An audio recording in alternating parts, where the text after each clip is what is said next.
We're back here with our good friend Doug Bray at the Auburn Cord Duesenberg Company, Broken Arrow, Oklahoma. Doug, it's been an amazing trip down here once again. You never cease to amaze me. I don't know how many times I've been here, and every time I walk in the door, I'm impressed. We got here this time, and you guys do complete restorations and maintenance and everything, but you've got a complete rebuilt engine here. You can do everything. Yeah, we do. We have a complete engine shop back here, and we build engines. We have several technicians capable of doing this pre-war stuff. Shane here is our lead man on the building of these engines. He's built most of these engines. This is what is called a small 8 Auburn engine. This engine was used in 1928, 29, and 30. And then they have what they call a big 8, which is this one over here that he's leaning on. They quit making them in 1930, and he's building it for a customer right now. So we do complete engine overhauls, everything, new pistons, new rings, new valves, new bearings. We make them brand new back to 0 time. Shane is the lead guy on this.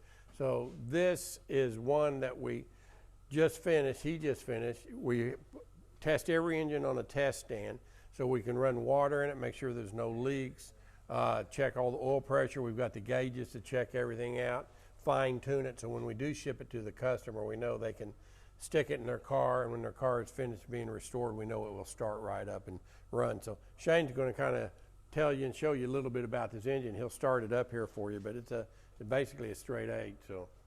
Okay. Well, what else do you want to know besides?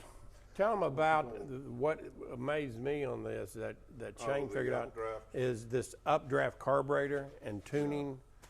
How do you tune a carburetor, and how does it? Actually, 2 carburetors in one, and inner part and outer part. The inner part runs cylinders 3, 4, 5, and 6. The outer part runs cylinders 1, 2, 7, and 8.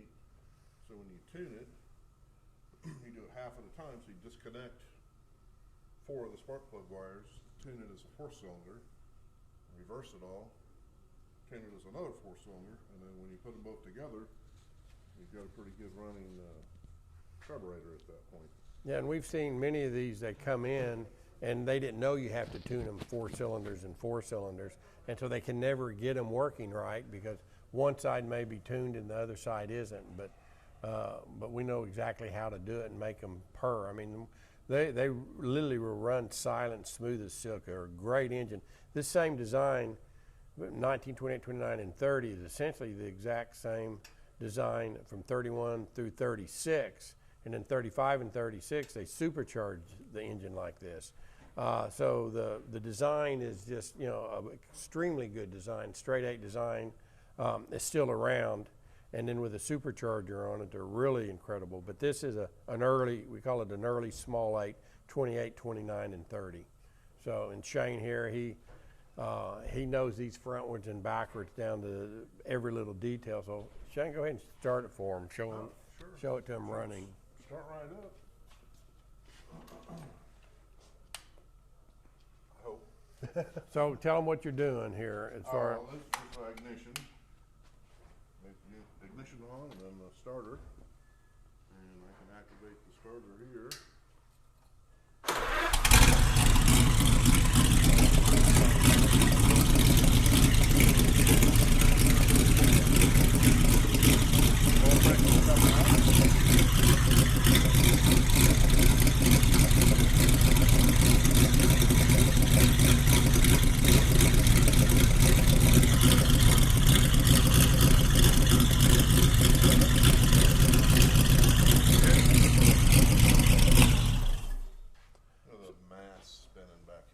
Yeah, I mean, 150 pounds of flywheel and clutch is loping along.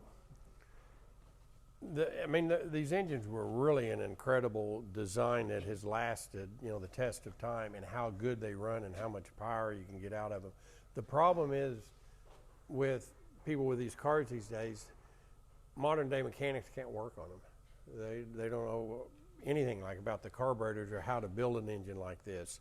And so you have to have people that are really sharp, like Shane and all the crew we've got here, that technically knows this lost art on these older engines. And so when we build an engine for somebody, it's going to be back to 0 time better than it was when it was brand new. And we've got how many engines you got waiting in line to build right now? 1, 2, 3, 4, 5 if we count that one. Okay. Haven't started yet. Okay. So about 5 more engines in line, 6, yeah, there's even several more engines in there. So we have people send us engines, Auburns and Cords, and then we'll build the engine and send it back to them.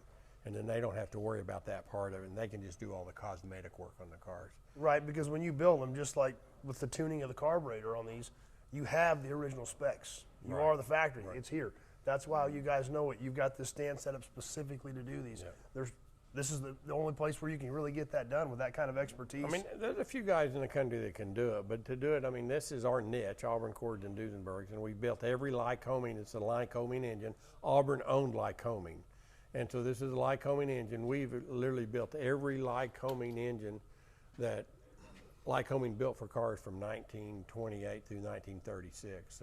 6 cylinders, 8 cylinders, supercharged cars, 12 cylinders, the Duesenberg straight 8 dual overhead cam.